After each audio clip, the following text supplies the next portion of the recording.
Mtazamaji, hizi ni taarifa za Mbiu ya KTN alasiri hii. Karibu, mimi ni Ali Manzu. Magavana nchini wamehimiza kuhusishwa kikamilifu katika kutolewa kwa chanjo ya korona inayotarajiwa kuwasili nchini baadaye usiku wa leo.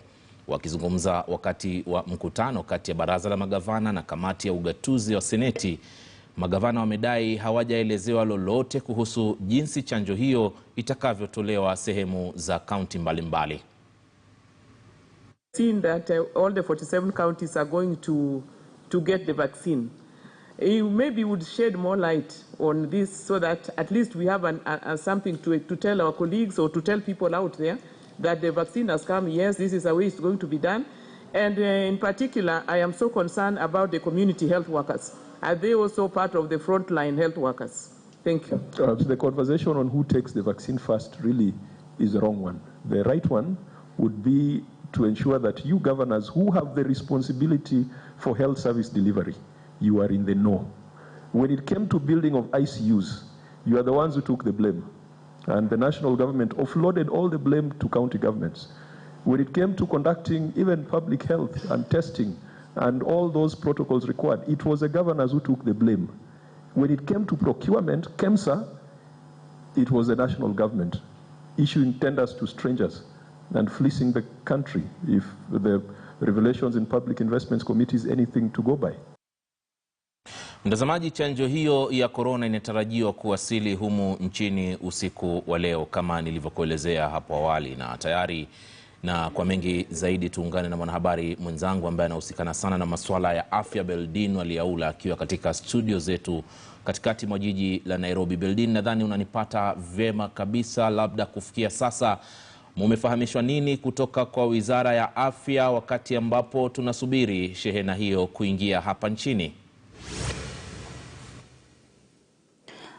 Na Manzu, kwa sasa bado ni ngoja tukingojea iwapo mwendo wa usiku saa 6 usiku kuanzia saa 1 jioni hadi mwendo wa saa 6 usiku ndege ambayo imebeba shehena ya kwanza ya chanjo ya COVID-19 itawasili nchini. Kwa hivyo tutakuwa tunafuatilia kwa makini sana kujua iwapo wakati upi ndege hiyo itakuwa inawasili. Kwa sasa hatuna wakati kamili, lakini tunajua kwamba ndege hiyo itakuwa inatua nchini usiku wa leo. Kwa hivyo sema pale awali kwa tunatarajia karibu dozi 1,20,000 ambayo itaweza kuwachanja watu takriban 1,000,000 humu nchini. Shehena hiyo ikiwasili nchini itaweza kuhifadhiwa katika hifadhi za kitaifa pale Kitengela, na kisha baadaye kusambazwa kote nchini katika hifadhi zingine 9, hospitali zile za rufaa na hospitali pia za rufaa za level 4 zile za kijeshi. Kwa hivyo tunategemea kwamba chanjo hiyo ikiwasili nchini itasambazwa kwa viwango viwili.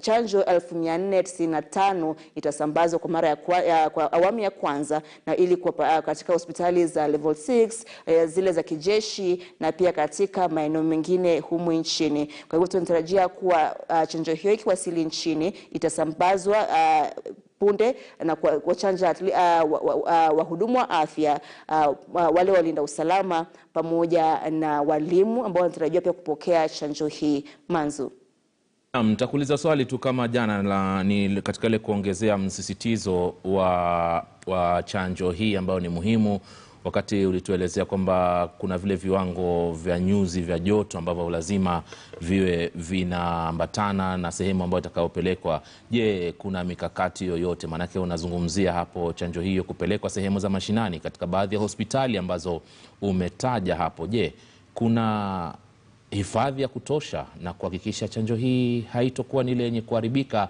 kama vile mapema mwishoni mwa mwaka jana ilivyoripotiwa katika baadhi ya mataifa kule Ulaya na hata Marekani kwamba kuna baadhi ya chanjo ziliharibika kutokana na namna zilihifadhiwa? Na Manzu, chanjo hii ikiwasili nchini itakuwa inakuja kwa hifadhi ambayo kuna nyuzi joto 2 hadi 8, kisha itasafirishwa na gari ambayo pia iko na jokofu hadi katika eneo ambalo litakuwa linahifadhiwa. Eneo hii pale Kitengela haswa iko na jokofu za kutosha za kuhifadhi chanjo hii. Kisha baadaye ikisambazwa kote nchini, itasambazwa katika hospitali za rufaa zile za level 5 na 6 ambazo nyingizo ziko na hifadhi hizi za kutosha. Kwa hivyo chanjo hii itakuwa inatolewa katika zile hospitali za rufaa zile za level 5 na 6 ambazo ziko na uwezo wa kuhifadhi chanjo hii, ambapo inahitaji chanjo nyuzi joto 2 hadi 8 ambayo iko katika hospitali nyingi za rufaa humu nchini. Na mwisho kabisa, labda hospitali za kibinafsi labda zimewekwa katika ratiba hii ama wao tu watakuwa kwa kando tu kuangalia? Na Manzu, inasemekana kwa hospitali za kibinafsi pia zitachukua hatua katika kutoa chanjo hii, ila pia hazitakuwa huduma hii kwa bure kama zile za hospitali za umma. Kwa hivyo tunatarajia kuwa chanjo hii ikiwasili nchini kuwa tutaweza kupata utaratibu vyema ni hospitali zipi za kibinafsi zitakuwa zinatoa chanjo hii katika sehemu tofauti humu nchini. Safi kabisa, nadhani tutaachia hapo. Sitaki kuongeza, manake tunasubiri sana kuona hizo chanjo zitakazoingia wakati wowote usiku. Kuanzia usiku hii leo, mtazamaji, ndege ya kwanza inatarajiwa kuwasili ikiwa na chanjo hiyo ambazo zitachukuliwa baadaye na kuhifadhiwa katika hifadhi maalum iliyoko mtaa wa Kitengela. Hii ni katika kaunti ya Kajiado, viungani tu vya mji wa Nairobi. Asante sana Beldin Waliaula kwa taarifa hiyo. Tuendelee na taarifa zaidi ambazo tumekuandalia, na tunaelekea mahakamani ambako mahakama ya Milimani, mtazamaji, tuarifiwa kwamba imetoa agizo kwa gavana wa zamani wa Nairobi Mike Sonko kufika mbele yake siku ya Alhamisi baadaye wiki hii. Sonko ambaye bado amelazwa katika hospitali ya Nairobi alikosa kufika mahakamani kama alivyoagizwa Jumatatu na hakimu Peter Aoko. Hata hivyo, mawakili wa Sonko wanasema mteja wao bado ni mgonjwa na anahitaji kufanyiwa upasuaji nchini Afrika Kusini. Kitengo cha polisi wa kupambana na ugaidi ATPU kimejukumika kumfikisha mahakamani. We know that it's an anti-corruption court. But the details of the case, the background, we have absolutely no idea at all. Tomorrow we can even dispense with him, maybe after 2 hours. You go back to Kahawa West, to Kahawa locals. Kwingineko, wingu la huzuni limegubika kijiji cha Kianguku, eneo bunge la Kangema, kaunti ya Murang'a, baada ya mwili wa mwanafunzi wa miaka 8 aliyepotea hapo jana kupatikana kama umeuawa ama amefariki kinyama. Mwili wa mwenda zake Hana Wambui, ambaye alikuwa mwanafunzi wa darasa la kwanza katika shule ya msingi ya Rwathia, ulipatikana mapema hii leo asubuhi katika shamba moja la majani chai eneo la Kayu, ukiwa umenyofolewa sehemu za mwili. Wanakijiji waliojawa na ghadhabu wamekemea tukio hilo, huku maafisa wa polisi katika kituo cha Kangema wakiahidi kufanya uchunguzi wa kina ili kubaini kilichojiri. Wanakijiji tukatafuta mtoto, na wakati tukiendelea kumtafuta tukapata nguo zake zikiwa zimetupwa mahali. Saa ile duru ilipigwa huko Rwathia, tukakuta mtoto amelala hapa kwa majani, ametolewa nguo na amekatakatwa sehemu za siri na akakatwa hapa kwa nyondo, hapa kwa matiti. Wakapata mshukiwa mmoja alikuwa miongoni mwao akiwasaidia kutafuta. Huyo mshukiwa anaaminika ya kwamba miezi 8 iliyopita alijaribu kumnajisi mama moja hapo, naye akatoroka. So alipotoroka miezi 8 iliyopita ndio amekuja na wiki kama 2 hivi tangu arudi. So uchunguzi unaendelea kufanywa, na iwapo atakuwa amepatikana na hatia ama evidence ya kutosha kumpeleka kotini, hatimaye atapelekwa kotini maybe kesho ama kesho kutwa. Naam, tukiachana na taarifa hiyo ya kuhuzunisha kutoka kaunti ya Murang'a, mtazamaji, tuelekee katika kaunti ya Bungoma. Hali ya usalama imeimarishwa hususan katika eneo bunge la Kabuchai kabla uchaguzi mdogo wa ubunge kufanyika siku ya Alhamisi. Na sasa tunaungana na mwanahabari mwenzangu Elvis Kosgei ambaye amekuwa akifuatilia kwa ukaribu taarifa hiyo ili atupe maelezo zaidi kuhusiana na swala hili la usalama na vile vile kutokea pia kwa madai ya uwizi wa kura na kadhalika. Nadhani unanipata vyema kabisa ndugu Elvis Kosgei. Imezingirwa na joto la kisiasa tangia siku ya Jumatatu tulipokita kambi hapa katika eneo la Kabuchai, kaunti ya Bungoma. Ni siasa ambazo zimeoneshana kwamba kuna kunyoshana ubabe baina ya mibabe ya kisiasa. Tumeona baadhi ya wagombea hapo jana wakikamilisha kampeni za lala salama, huku kila mwangoma akionekana kuvutia upande wake. Ni siasa ambazo vile itatathmini na kutoa mustakabali wa jamii mbalimbali na koo ambazo zinaishi katika eneo bunge hili la Kabuchai. Manake kwa muda ambao tumekita kambi katika eneo bunge hili tumeona kwamba siasa za koo, siasa za BBI, siasa za chama zitatoa nafasi kubwa kwa yule mgombea ambaye atatoa ushindi mnamo tarehe 4 ambayo ni siku ya Alhamisi. Ni shughuli ambayo tumezungumza na wachanganuzi wa masuala ya kisiasa na wanasema kwamba huenda ni mbio za farasi watatu. Farasi wenyewe wakiwa chama cha UDA, chama cha Ford Kenya ambayo mwenda zake ama marehemu James Mukwe Luswete alishikilia kabla ya mauko yake mnamo Disemba. Kwa hiyo chama cha Simba cha Ford Kenya ambacho kinaongozwa na kinara wake Moses Masiko Etangula, basi atakuwa na kitetea kwenye udi na uvumba ili kuhakikisha kwamba kiti hiki akiendi katika chama kingine. Halikadhalika tumeona chama kipya cha UDA ambaye mgombea ni Evans Kakai Masinde. Hiki ni chama kipya ambacho kimejitokeza na kinanasibishwa na naibu wa rais William Ruto, manake tumeona tayari wandani wake akiwemo mbunge wa Kimilili Didmas Baraza, Dan Wanyama ambaye ni mbunge wa Webuye, pamoja na John Waluke mbunge wa Sirisia, wamekuwa wakizunguka nyumba baada ya nyumba ili kupata labda ule uungwaji mkono ambao unahitajika. Halikadhalika tunaye Gaspar Wafubwa ambaye ni mgombea binafsi. Huyu vile labda ameonekana kwamba huenda katikisa nyavu za kisiasa, manake wanasema tu ameingia hivi majuzi, lakini tayari amekita mizizi. Bila kusahau wale wagombea wengine tunaye kama Peter Kapanga, tunaye wagombea kadha wa kadha akiwemo Scholastic Murunga ambaye vile ni mgombea binafsi. Kwa hiyo wagombea hawa 8 kutakuwa wakijitosa kwenye ulingo na kujua kwamba ni nani alifanya kampeni zaidi, ni nani aliuza sera zaidi. Kwa hiyo itakuwa inatathmini dira hasa itakuwa inaelekea wapi. Tulizungumza jana na Moses Masika Etangula ambaye ni kinara wa Ford Kenya, akasema hii ni fursa yake ya kujipima misuli ama kutenzana nguvu na naibu wa rais William Ruto, manake anahisi kwamba hili ndilo chimbuko lake. Tunaambiwa kwamba hapo kesho atakuwa anapiga, mnamo Alhamisi atakuwa anapiga kura katika kituo cha Namaehele, ambapo anasema kwamba ndicho chimbuko lake halisi. Kwa hiyo itakuwa jambo la aibu, jambo la kuonea soni endapo mwingine atatoka katika eneo jingine na kuja kumpiku, hasa katika eneo ambapo anahisi kwamba alizaliwa. Kwa hiyo ni jambo ambalo tunalifuatilia kwa karibu.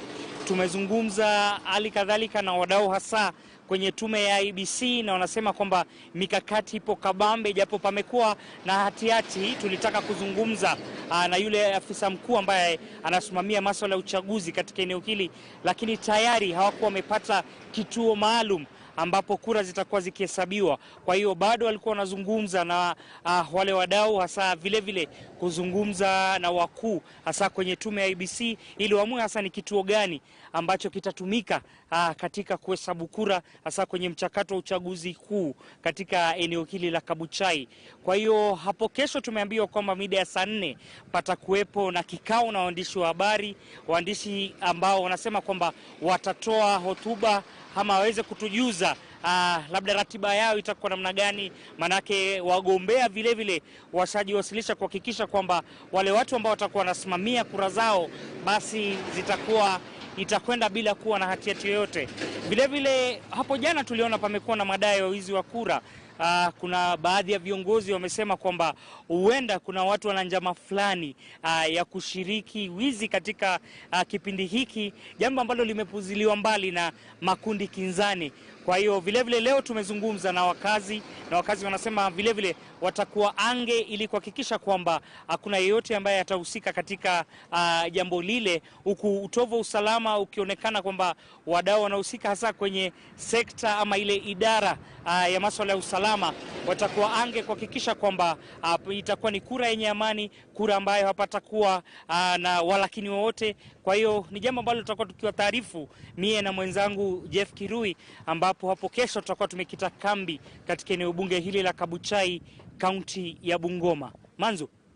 Asante sana ndugu ambaye umetuletea taarifa hiyo, Elvis Kosgei, moja kwa moja kutoka sehemu ya Kabuchai pale ambako kutakuwa na uchaguzi mdogo siku ya Alhamisi. Vile vile katika sehemu nyingine ambao pia kumeandaliwa zoezi kama hilo ni kwamba chama cha ANC sasa kimeibuka na madai kuwa chama cha ODM kina njama ya kuiba kura katika uchaguzi mdogo sehemu ile ya Matungu.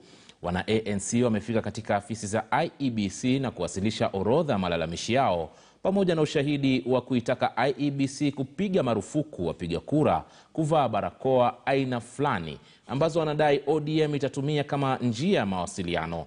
Wanaitaka IEBC kumtimua mkuu wa teknolojia katika kituo kikuu cha kujumuisha kura kwa madai kuwa anafanya kazi pamoja masawia na hiyo katika kaunti ya Kakamega. IEBC imesema imeanzisha uchunguzi wake. Hebu tupate taarifa hiyo kutoka kwa mwanahabari mwenzangu ambaye ameifuatilia kwa umakini sehemu hiyo, ambaye ni Lusige. Huku ikiwa imesalia siku moja kabla ya kufanyika kwa uchaguzi mdogo Matungu, ambapo inatarajiwa wakazi wa eneo hili watakuwa wanaamua ni nani ambaye atakuwa anachukua kiti na kumrithi mbunge wale ufariki tarehe 14 Novemba mwaka 2020 ambaye alikuwa anajulikana kama Justus Murunga. Vyama mbalimbali vimeanza kuandikisha ripoti vikidai kuna njama ya kuibiwa kwa kura. Leo chama cha ANC kikifika katika ofisi hizi za IEBC na madai kadhaa, ikiwemo mojawapo ya njama ya chama cha ODM kuwatumia watu wanaofanya kazi katika serikali ya kaunti katika shughuli ya uchaguzi wa siku ya Alhamisi, wakisema kuna baadhi yao ambao wameweza kuajiriwa na IEBC licha ya kwamba wanafanya kazi katika serikali ya kaunti ya Kakamega.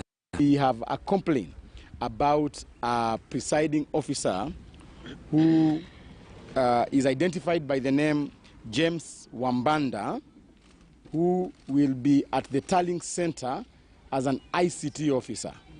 That person works with the county government of Kakamega as a community administrator in an area called Etete Nanyeni area. So we believe that since the governor of Kakamega is an interested party in this coming elections, and this person reports to the county government of Kakamega, then he is not best qualified to be the person handling the ICT, the transmission of results from polling centers to the tallying center.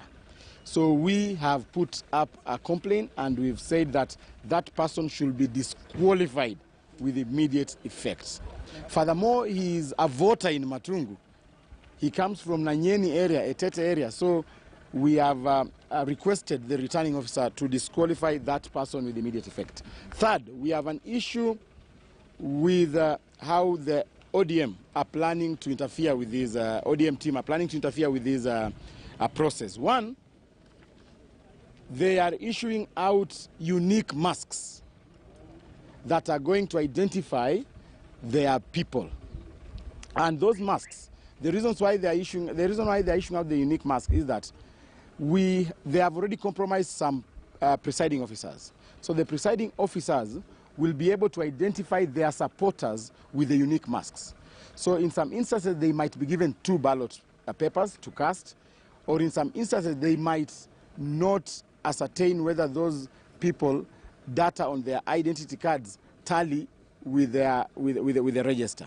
So we would want to ask the police, and together with the IEBC and any investigatory organ, that we will not accept any masks that are uniquely being distributed to the voters of Matungu. Some of those masks have been poisoned to an extent that they want to flash out masks in our stronghold so that people even sleep and don't wake up to go and vote. So we would want the Ministry of Health, which is has initiated that, the County Ministry of Health, which has initiated a process of giving out masks, to stop. And we want to notify our supporters, do not accept any mask from any person. Kindly carry your own mask. I'm not campaigning because the campaign time is over. It went over yesterday. But I'm here to assure the people of Matungu that my presence here means I'm home. Lakini IEBC inasema haya yote ni madai na imetaka chama cha ANC kuandikisha ripoti kwa njia ya barua na kusema kwamba IEBC itakuwa inafanya uchunguzi wake na kuja na ripoti, lakini inasema kufikia sasa hivi bado hayo yote yanasalia kuwa ni madai. I've asked them to put it in writing so that we are able to act on it. If it's true, it has some valid reason, we will look at it and make a decision. But as at now, those are the people who turned up, they did the interview, and we had no other reason. And they were qualified and they passed the interview. We had no other reason as to why to deny them that opportunity. They also didn't declare that they are working for any organization, especially the officer that they've mentioned. Yeah, but we are going to investigate as soon as they put it in writing. Huyo ni mwanahabari mwenzangu Willy Lusigi ambaye alitumia taarifa hiyo ambayo alipata mapema hapo awali kutoka maeneo ya Matungu kule Kakamega. Hata hivyo, tukiendelea na taarifa zaidi, Tume ya Uwiano na Utangamano nchini NCIC inashirikiana na halmashauri ya mawasiliano nchini ili kuwanasa wanaoeneza matamshi ya chuki kwa kutumia mitandao ya kijamii. Mhandisi Philip Okundi amesema tume hiyo tayari imetia sahihi mkataba wa maelewano na halmashauri hiyo. Tume hiyo imesema iko kwenye harakati za mwisho za kubuni mahakama maalum ya kushughulikia kesi za wanaoeneza uvumi na semi za chuki. Is being broadcasted live. You don't have control of what those characters will incite. So you engage the Communication Authority of Kenya, because by the time we will be coming to check, the country will have banned using the live Facebook. I might not be live on TV or radio, but it's live on Facebook.